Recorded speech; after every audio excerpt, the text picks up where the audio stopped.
Welcome back. ఇవాల్టి నుంచి assembly సమావేశం ఉంది. తొలి రోజు దివంగత మాగంటి గోపీనాథ్కి నివాళులు అర్పిస్తారు. ఆ తర్వాత బీఎస్సీ సమావేశం ఉంటుంది. ఒకటి కాళేశ్వరానికి సంబంధించి చర్చించి చర్యలు అన్న దిశగా వెళ్తుంది. మరోవైపు బీసీ రిజర్వేషన్కు సంబంధించి కూడా ప్రకటన చేసే ఛాన్సెస్ ఉన్నాయి అంటున్నారు. మాట్లాడదాం, గెస్టులు కూడా సిద్ధంగా ఉన్నారు. నాగేందర్ గౌడ్ గారు, వీరు బీఆర్ఎస్ సీనియర్ నాయకులు. నమస్తే అండి, welcome to the debate. Taduri Srinivas గారు, వీరు బీజేపీ సీనియర్ నాయకులు. నమస్తే అండి, welcome to the debate. Indira Shobhan గారు, కాంగ్రెస్ సీనియర్ నాయకురాలు. నమస్తే అండి, welcome to the debate. Indira గారు, ఒకవైపు బీజేపీ చూస్తే ఈ కేసును సిబిఐకి అప్పగించాలి అని కూడా డిమాండ్ చేస్తున్నటువంటి క్రమం చూస్తున్నాం. అయితే కాళేశ్వరం పైన చర్యలు తీసుకుంటారా లేదంటే మరో కమిటీ వేస్తారా అన్న దానిపైన డౌట్స్ అయితే ఉన్నాయి. సో ముందుగా తాడూరి గారు, మీ దగ్గర నుంచే స్టార్ట్ చేస్తాను. ఒకవైపు కాళేశ్వరం దానికి సంబంధించి కమిషన్ ఇచ్చినటువంటి నివేదికకు సంబంధించి మేము వడివడిగా అడుగులు వేస్తున్నాం. ఖచ్చితంగా అంటే డైరెక్ట్ చర్యలు అయితే తీసుకోలేరు కదా. సో చర్చించిన తర్వాత వాళ్ళకు కూడా సమాధానం చెప్పుకునేటువంటి అవకాశం ఇవ్వాలి, లేదంటే రాజకీయ కక్ష ద్వారానే ఇవన్నీ జరుగుతాయి అంటున్నారు. బట్ మీరు చాలా ఆలస్యం చేస్తున్నారు, సిబిఐకి అప్పగించాలని చెప్పేసి బీజేపీ డిమాండ్ చేస్తోంది. ఎలా చూడాలి మేము? 100% మీరు అన్నటువంటి ప్రశ్న సహేతుకము. ఇక్కడ రెండు విషయాలు మనం గమనంలోకి తీసుకోవాలి. ఒకటి, మొన్న నేను కోర్టులో ఉన్నాను, అక్కడే కేసీఆర్ గారి కాళేశ్వరం దాని మీద. సో అక్కడ కోర్టులలోనేమో అఫిడవిట్లలో ఈ కాళేశ్వరం మీద బాంబుల ఇది బ్లాస్టింగ్ అని అదని ఇదని ఏమీ లేవు. కానీ తెలంగాణ భవన్లో మాత్రం ప్రెస్ మీట్లలో ఐపీఎస్లు చదివిన వాళ్ళతో బాంబుల మోత, బాంబులు పెట్టినారు, కుట్రలు చేసినారు అనేమో అక్కడ చెప్తారు. ఈ ఫార్ములా కార్ రేస్ లో కూడా అదే విధంగా అఫిడవిట్ లో తనేమో ఇది అధికారులే చూసుకున్నారు, అధికారుల తప్పిదం నాదేముంది అన్నట్టుగా వారు కోర్టులో రిప్రజెంటేషన్ ఇచ్చినారు. కానీ బయట కేటీఆర్ గారు మాత్రం ఇది ఈ ఫార్ములా కార్ రేస్ లో నేనే, అవును బాజాప్తా నేనే ఆదేశాలు ఇచ్చిన అని ఒక రాజులాగా వారు మాట్లాడడం జరిగింది. అంటే బీఆర్ఎస్ పార్టీకి కోర్టులో ఒక నాలుక ఉంది, బయట ఒక నాలుక. ఇది బహురూపత్వమే ఇది. సో కాబట్టి ఇది బీఆర్ఎస్ పార్టీ యొక్క విధానం. అయితే ఇక్కడ మనం చర్చించాల్సింది ఏంటంటే, కాంగ్రెస్ పార్టీకి యాక్షన్ తీసుకోవడానికి ఇప్పుడు అసెంబ్లీలో పెడితేనే కదా అని అంటున్నారు. కానీ నేను ఇంకొక ముందుకెళ్ళి చెప్తా ఉన్నాను, నిజంగా కూడా రేవంత్ రెడ్డి గారు ముఖ్యమంత్రి, ఈ రాష్ట్ర ప్రభుత్వం చర్యలు తీసుకోవాలనుకుంటే విజిలెన్స్ రిపోర్ట్ లో చాలా క్లియర్ గా అవినీతి జరిగింది, ఎర్రింగ్ అఫీషియల్స్ నేమ్స్ తో సహా 33 మంది 35 మంది పేర్లతో సహా కూడా డిజిగ్నేషన్స్ తో సహా ఇవ్వడం జరిగింది. దాని మీద ఎఫ్ఐఆర్ చేయొచ్చు, కేసుకు పోవచ్చు, కాగ్ రిపోర్ట్ మీద చర్యలు తీసుకోవచ్చు, ఎన్డిఎస్ఏ రిపోర్ట్స్ కూడా ఇవ్వడం జరిగింది, దాని మీద కూడా డైరెక్ట్ ఇది చేయొచ్చు. కానీ తాత్సారం చేయడానిక కాంగ్రెస్ పార్టీ యొక్క మొదటి నుండి వరకు ఉన్నటువంటి అలవాటు, ఈ దేశంలో 90% కమిషన్లు వీరి పరిపాలనలోనే పడ్డాయి, దేశంలో కానీ కాంగ్రెస్ లో కానీ. కానీ ఒక్క కమిషన్లోనన్నా ఏమైనా అతిగతి రిపోర్ట్లు వచ్చినాయంటే లేదు, అన్ని పుట్టదాఖలు చేయడమే జరిగింది. కాబట్టి కమిషన్లు వేసి సమస్యని కాలయాపన చేసి కాటికి పంపించేటటువంటి వైనం కాంగ్రెస్ పార్టీది. అది మొదటి నుంచి మనం ఎరిగిందే, చరిత్ర చెప్తుంది, నేనేం అబద్ధం చెప్పట్లేదు. రెండో విషయం ఏంటంటే, ఇక్కడ నిజంగా కూడా కేసీఆర్ గారు ఇప్పుడు అసెంబ్లీకి వస్తారా రారా, ఇప్పుడు మీడియానే మీరే ఇప్పుడు వారు క్రియేట్ చేసినటువంటి క్రేజ్ ని ఆ రకంగా తను కొంతసేపు పేపర్లలో మీడియాలో ఆ స్పేస్ తీసుకుంటారు. అది వచ్చిన తర్వాత ఏమవుతుంది అంటే, నేనైతే బహుశా నమ్మట్లేదు, రారనుకుంటున్నాను. ఎందుకంటే ప్రజా సమస్యలే, ప్రజలు తీవ్ర ఇబ్బందులలో ఉన్నప్పుడే ఆయన రాలేదు. ఇక ఆయన వ్యక్తిగతమైనప్పుడు దాన్ని ఆర్గ్యూ చేసుకోవడానికి వస్తాడని అయితే నేను అనుకోవట్లేదు. అక్కడ బావా బొమ్మర్దుల షో ఇప్పుడు అసెంబ్లీలో జరుగుతుంది. అది కొద్దిగా సాంద్రత ఎక్కువే ఉంటుంది. హరీష్ రావు గారు కొంత గడబడి కూడా చేసేటటువంటి అవకాశం ఉంటుంది. సో అసెంబ్లీ జరుగుతుందా, జరగనివ్వరా, మరి ఏ రకంగా దీన్ని ఈ ప్రభుత్వం ఏదైతే మెజారిటీ ఉందో మరి వీళ్ళు ఏ రకంగా ముందుకెళ్తారా అనేది వారి చిత్తశుద్ధి మీద కూడా ఆధారపడి ఉంటుంది. లాస్ట్ సెంటెన్స్ ఇది గొడవ జరగని, టైం పాస్ గాని, అసెంబ్లీ ఇది గాని అని అనుకుంటే ప్రజాధనం దుర్వినియోగం చేసి కొండం దవ్వి ఎలకలు పట్టినట్టుగా ఉంటుంది. ఒకవేళ నిజంగా చిత్తశుద్ధితో ఇప్పుడైతే ఒక్కటి మాత్రం మంచి జరగవచ్చు ప్రజలకు, కాళేశ్వరం ప్రాజెక్ట్ రిపోర్ట్ కనుక దాంట్లో పెడితే అది పబ్లిక్ డాక్యుమెంట్ అవుతుంది. పబ్లిక్ డొమైన్ కి వస్తే ప్రజలందరూ కూడా ప్రజా కోర్టులో మాత్రం ప్రజలు తేల్చుకుంటారు. ఈ విధంగా Congress party, BRS party WWF game okay, Nagendra Goud గారు, ఏదో రాజకీయ విమర్శలు చేయడమే కాదు, కమిషన్ రిపోర్ట్ ఏదైతే ఉంటుందో పూర్తి స్థాయి అంటే 650 పేజీల పూర్తి నివేదిక ఇస్తామంటున్నారు. ఏదైతే క్రోడీకరించిన 60 పేజీలది కాదు, పూర్తి స్థాయి నివేదిక ఇస్తామంటున్నారు, మీకు మాట్లాడే అవకాశం ఇస్తామంటున్నారు. సో మేము క్లియర్గా వెళ్తున్నాము, ఇది రాజకీయ కక్షతో పెట్టినటువంటి కేసులు కావు, చేస్తున్న విచారణ కాదు అనేది నిరూపించుకునేటువంటి ప్రయత్నంగా అనిపిస్తోంది. సో వాళ్ళు ఏదైతే అంటున్నారో ఇది రాజకీయ కక్షకు సంబంధించిన కేసు కాదు, విచారణ కాదు అంటున్నారు. సో మీకు కావాల్సినటువంటి నివేదికకు సంబంధించిన అన్ని ప్రతులు ఇస్తారట. ఇప్పుడు ముందుగా ప్యానల్ ఉన్న పెద్దలకు అదే మీకు ఛానల్ కు నమస్కారం అమ్మా. నమస్తే అండి. అయితే రాష్ట్రంలో ఈ రోజున్న పరిపాలన పరిస్థితి ఒక్కసారి చూస్తే ప్రతిపక్షంలో ఉన్న పార్టీ స్పీకర్ గారి దగ్గరికి వెళ్ళి మాకు మా మైక్ కట్ చేయకండి, మాకు చెప్పే అవకాశం ఇవ్వండి, మీరు ఏదైతే కమిషన్ రూపంగా మీరు అసెంబ్లీలో ప్రవేశపెట్టబోతున్న రిపోర్ట్ ఏదైతే ఉందో దాని మీద మేము వివరణ ఇస్తాం, సంపూర్ణంగా దాని గురించి మేము తెలుపుతాము అని చెప్పి శాసనసభలో మా మైకు మా గొంతు నమ్మలకండి, మా గొంతు నొక్కేయకండి అని చెప్పి పోయే దుస్థితి ఈ రోజు మనం చూస్తున్నాం. ఒకటి. రెండోది ఏంటంటే శాసనసభలో చర్చ జరుగుతుంది, శాసనసభలో ప్రవేశపెడతారు, శాసనసభలో మాట్లాడొచ్చు అనే భావన ఎప్పుడు వచ్చింది అంటే మేము కోర్టుకు వెళ్ళేసేసి ఈ ఘోష్ కమిషన్ ఏదైతే ఉందో ఈ ఘోష్ కమిషన్ లో రాజకీయ కక్షలతోని వేసిన ఘోష్ కమిషన్ అక్కడికి వెళ్ళి మేము రిపోర్ట్ కూడా వాళ్ళు అడిగిన దాన్ని మేము సమాధానాలు కూడా చెప్పడం జరిగింది. చాలా క్లియర్ గా ఘోష్ కమిషన్ ముంగట గౌరవ కేసీఆర్ గారు కానీ అట్లనే గౌరవనీయులు హరీష్ రావు గారు కానీ మేము అడిగిన సబ్జెక్టు మేము తెలపడం జరిగింది అని చెప్పి హైకోర్టు కూడా వెళ్ళడం జరిగింది. కోర్టు కూడా గవర్నమెంట్ అడిగింది ఏంటంటే మీరు సభలో పెడతారా అంటే సభ ఏ విధంగా నిర్వాహకం జరుగుతుంది అంటే ప్రతిపక్షాల గొంతు నొక్కే పరిస్థితిలో ఈ సభ జరుగుతూ ఉన్నమాట వాస్తవము. ఈ రోజు కూడా చూస్తాం కదా, మేము ఏదైతే రాజకీయ కక్షతో ఈ రోజు కాళేశ్వరం మీద ఘోష్ కమిషన్ వేయడం జరిగిందో ఆ కమిషన్ లో నిరాధారమైనవి ఏదైనా ఆరోపణలు గిట్ట జరిగినట్లయితే దాన్ని మాట్లాడడానికి ఎంత మేరకు అవకాశం ఇస్తారు, ఎంత మేరకు చేస్తారు. ఇప్పుడు బీజేపీ సభ్యులైతే అన్న శ్రీనారాయణ ముందే చెప్తున్నాడు, ఆ అభాండం ఏదైతే జరగబోయే అభాండం ముందు ఊహించినట్టున్నాడు, ఏం జరుగుతుందో ఏం పోతుందో అన్నట్లు సభనే నడవనియరా అని చెప్పి ఆ అభాండాన్ని కూడా టిఆర్ఎస్ పార్టీ మీద పెట్టాలనే ఆలోచనలో వాళ్ళు కలిసి కూడా చేస్తున్న పరిస్థితి మనం చూస్తున్నామమ్మా.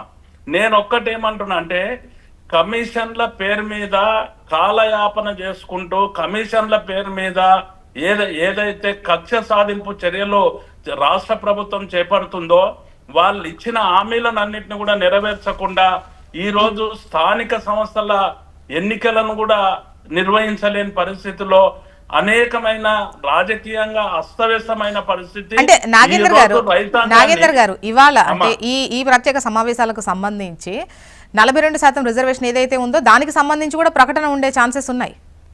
అందుకే నేను ఏమంటున్నా అంటే ఏం ప్రకటన ఉంటదమ్మా, ఇప్పుడు ఆర్డినెన్స్ తెచ్చిండ్రు, లేదు అసెంబ్లీ తీర్మానం చేసి పంపినరు, ఇప్పుడు ఏది చేసినా కూడా బీసీల భుజాల మీద పెట్టేసేసి ఈ ఎన్నికలను పోస్ట్పోన్ చేయాలనే ఆలోచనలు, నిర్వహించలేని ఆలోచనలు బీసీల మీద నడిపిస్తున్నారు తప్పిస్తే వేరే జరుగుతున్నది ఏమున్నది, ఏం జరుగుతుంది? 42% ఎక్కడిస్తారు?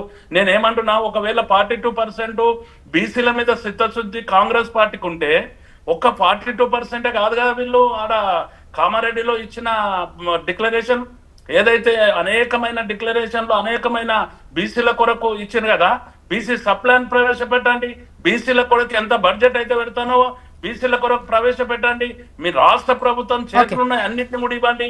ఈ రోజు క్యాబినెట్ అయితే అడ్డం లేదు కదమ్మా, క్యాబినెట్ లో 42% ఇవ్వండి, మీరు ఎందుకు ఇవ్వడం లేదు? మీ చిత్తశుద్ధి ఆ విధంగా ప్రదర్శించండి తప్ప దీన్ని ఒక్కదాన్నే పట్టుకొని బీసీల భుజాల మీద పెట్టి ఈ రోజు రాజకీయం చేస్తున్న పబ్బం గడుపుకుంటున్న పరిస్థితి చూస్తున్నాము.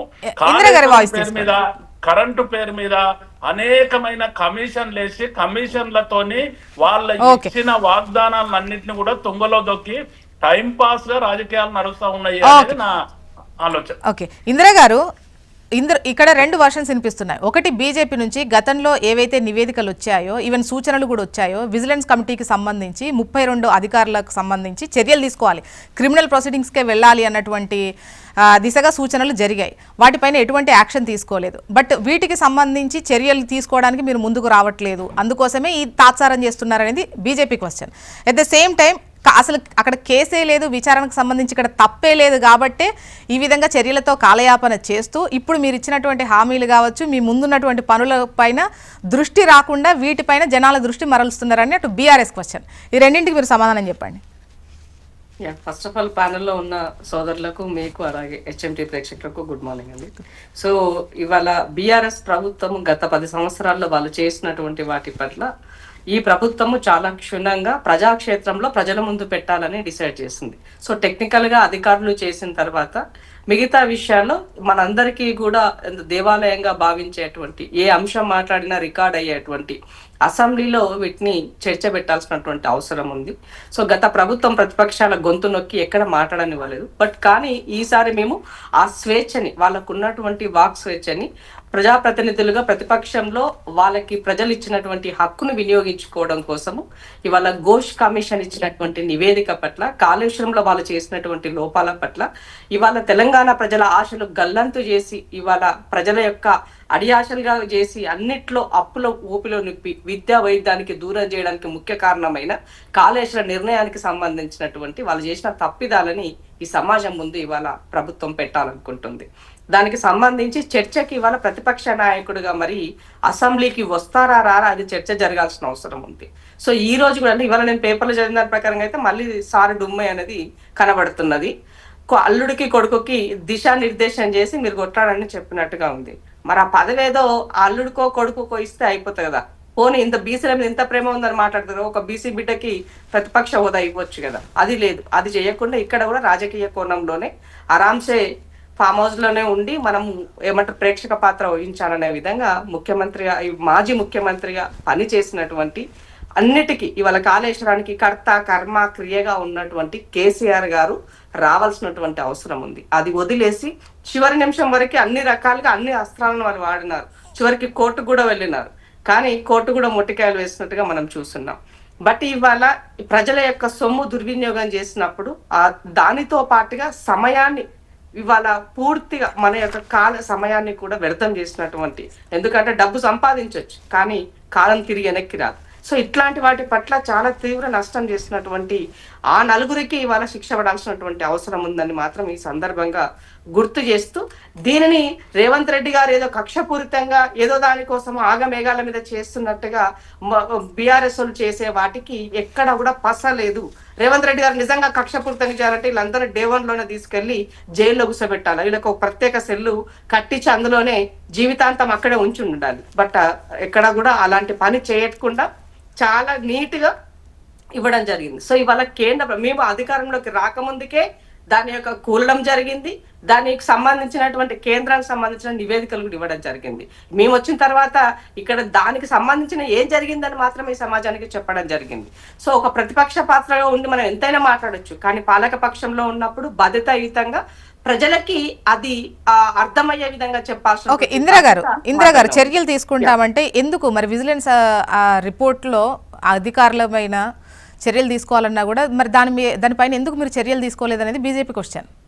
ఇప్పుడు ఒక మాట చెప్తాను. ఇప్పుడు ఘోష్ ఒక నివేదిక ఇచ్చింది. ఆ ఇచ్చినటువంటి నివేదిక పైన ఇవాళ దాంట్లో చాలా క్లారిటీగా 4 అంశాలు ఇందాక సినిమా చెప్పిండు. వీళ్ళు చేయాలంటే ఇవాళ నేషనల్ డ్యామ్ సేఫ్టీ అథారిటీ ఇచ్చిన రిపోర్ట్ అయి ఉండొచ్చు, ఘోష్ ఇచ్చిన రిపోర్ట్ అయి ఉండొచ్చు, 35 మందిని పిలిచి వాళ్ళని ఎంక్వైరీ చేసిన ఉండొచ్చు, వీటన్ని బేస్ లో చేయొచ్చు అని అంటున్నారు. బట్ టెక్నికల్ గా మన ప్రభుత్వంలో ఉన్నాం కాబట్టి ఓన్లీ అదే కాకుండా ఈ ప్రజా సింపతి కూడా రావద్దు మన వీళ్ళకి. మనం ఏదైనా చేస్తే సింపతి కూడా రావద్దు వీళ్ళకి. అలాంటిగా చేయాల్సినటువంటి అవసరం ఉంది ఇవాళ ఈ సమాజంలో. కాబట్టి దీనికి ఒక అవకాశం. సో గతంలో మేము పవర్ పాయింట్ ప్రజెంటేషన్ 3.5 గంటలు ఆ రోజు దాసరి శ్రవణ్ అన్న, ఉత్తమ్ కుమార్ అన్న ఆ రోజు పవర్ పాయింట్ ప్రజెంటేషన్ చేశారు. ఆ రోజు దాంట్లో నేను కూడా భాగస్వామ్యం. సో ఇవాళ ఆ యొక్క పవర్ పాయింట్ ప్రజెంటేషన్ ఆ రోజు మేము అసెంబ్లీలో ఇస్తామంటే మీరు ఒప్పుకోవాలి. కనీసం మా యొక్క గొంతు వినిపించేటువంటి ప్రయత్నం చేస్తా కూడా మా గొంతులు మీరు నొక్కినారు. ఇవాళ ప్రతిపక్షంలో మీరు రాగానే మీ గొంతులు యాదకి వస్తున్నాయి, మీ యొక్క వాక్ స్వేచ్ఛ యాదకి వస్తుంది. మరి ఆనాడేమైంది? ఆ రోజు కూడా గుర్తుండి ఉండాలి కదా. సో ఇది ప్రజలకు సంబంధించినటువంటి అంశం, చర్చకు తావు. అంటే ఇందిరా గారు, ఇది వాళ్ళ పైన వస్తున్న ఆరోపణ కదా, వాళ్ళు చేసిన పనులపైన ఆరోపణ. ఆరోపణల కన్నా ఇప్పుడు ఆధారాలతో సహా ఇవాళ ఒక ఎంక్వైరీ రిపోర్ట్ ఇచ్చింది. ఆధారాలు అంటే ఇప్పుడు వాళ్ళ పైన వస్తున్నది వాళ్ళు మాట్లాడుకోవాల్సినటువంటి అవసరం ఉంటుంది కదా. ఇప్పుడు మిగతా అన్ని సమస్యలు ఇది ఒకే ఎత్తున ఇప్పుడు వాళ్ళ వైపే వేలు చూపిస్తోంది. సో వాళ్ళు సమాధానం చెప్పుకోవాల్సిన పరిస్థితి ఉంటది కదా. అందుకని ఇప్పుడు వాళ్ళకి చర్చ పెట్టింది అదే కదా. ఇవాళ అసెంబ్లీలో ఎందుకు మేము చర్చ పెట్టినాము, అన్ని క్షుణ్ణంగా వీటిపైన చర్చిద్దాము. చర్చ పెట్టిన తర్వాత ఆ చర్చ ద్వారా ఏం డిసైడ్ చేస్తే దానికి సంబంధించి ఇవ్వాల్సిన అవసరం ఉంది. సో ఇవాళ కేంద్ర ప్రభుత్వంలో ఉన్నటువంటి పెద్దలు, ఈ రాష్ట్రంలో ఉన్న బీజేపీ నాయకులు సిబిఐకి అప్పచెప్పమని అడుగుతున్నారు. ఎందుకు మరి గత 10 సంవత్సరాలు కుంటుగురు పల్లం తొమ్మినారా మీరేమన్నా? దీంట్లో మీ భాగస్వామ్యం కూడా ఉన్నది. ఎందుకు అనంటే ప్రతి దానికి మీరు మద్దతు ఇచ్చినారు. ప్రతి దానికి కేసీఆర్ ఏ నిర్ణయం చేసినా కూడా మీరు వాటికి ఆనాడు ప్రాణహిత చేవెళ్ళకి 18 అనుమతులు ఉంటే మేము 13 అనుమతులు పొందినాం అప్పటికి. సో మరి అది ఎందుకు ఆ ప్రాజెక్టు రీడిజైన్ వైపుకి వెళ్తున్నది? దీని వెనక ఏమున్నదని ఆ రోజు మీరు ఎందుకు అడ్డుకోలేదు? వాళ్ళ కార్పొరేషన్ల పేరుతో వాళ్ళు కావాల్సిన అన్నింటికీ కూడా మీరు ఎందుకు నిధులు ఇవ్వండి అని చెప్పేసి ఒక్కళ్ళతో పుచ్చుకున్నారు ఆ రోజు? ఇవన్నీ కదా. ఇవాళ ఈ రాష్ట్రం 8 లక్షల కోట్ల అప్పు అయిందంటే మీ భాగస్వామ్యం లేదు అందులో. ఇదే కాళేశ్వరం పైన చాలా మంది ప్రజాప్రతినిధులు అయి ఉండొచ్చు, ప్రతిపక్షంలో ఉన్న వాళ్ళు అయి ఉండొచ్చు, ఇవాళ ఏమంటారు మేధావులు అయి ఉండొచ్చు. ఇవాళ ఎంక్వైరీ చేయమని కాళేశ్వరం పైన కంప్లైంట్లు ఇచ్చినాం. మరి ఎందుకు చేయలేదు ఆ రోజు దీనిపైన? కేంద్రంలో మీరు ఉన్నారు కదా, మీకు ఎవరెవరు కంప్లైంట్ ఇవ్వాలి, కంప్లైంట్ ఇచ్చారు. ఇచ్చినప్పుడు కూడా దాన్ని ఎందుకు మీరు ఆ రోజు కన్సిడర్ చేయాలని అడుగుతున్నాం. ఇవాళ నీతి వాక్యాలు మాట్లాడుతున్నారంటే ఇది సమాజం మిమ్మల్ని హర్షించదు. కేసీఆర్ చేసిన తప్పిదంలో భారతీయ జనతా పార్టీ ఓకే చూద్దామండి, చర్చించిన తర్వాత చర్యలు ఉంటాయి అంటున్నారు. చూద్దాము ఏం జరుగుతుందో. మనం నెక్స్ట్ టాపిక్ లో కూడా వెళ్లాల్సిన అవసరం ఉంది. ప్రజాక్షేత్రంలో ప్రజాపాలనలో ఒక నిష్పక్షపాతంగా ఒక చర్యల వైపుకి మేము ముందుకెళ్తున్నాం. రేవంత్ రెడ్డి గారు చాలా క్లియర్ గా క్లారిటీగా ఉన్నారు. సో చేసిన తప్పును నయా పైసతో సహా తిరిగి చూద్దామండి. ఇప్పుడు నివేదికకు సంబంధించి పూర్తి స్థాయిలో చర్చించే అవకాశం ఉంటుంది. ప్రజలకు కూడా ఈ వివరాలు తెలుస్తాయి. ఏదో కేసులు మాట్లాడుకోవడం మైక్ల ముందు రాజకీయ నాయకులు చేసినటువంటి వ్యాఖ్యలే కాకుండా ఇలా వేదిక పైన సభలో చర్చించినట్టయితే ఖచ్చితంగా అవి ప్రజలకు ఏంటి అనేది వాళ్ళు బేరీజు వేసుకుంటూ ఉంటారు. ఒక చిన్న బ్రేక్ తీసుకుందాం. బ్రేక్ తర్వాత ఈ జీఎస్టీ హేతుబద్ధీకరణకు సంబంధించి ముఖ్యంగా నిన్న డిప్యూటీ సీఎం ఏదైతే మాట్లాడారో రాబడికి భద్రత లేదు ఈ స్లాబ్ల మార్పుతోని అని చెప్పేసి మాట్లాడిన విషయం పైన డిస్కస్ చేద్దాం. Take a break.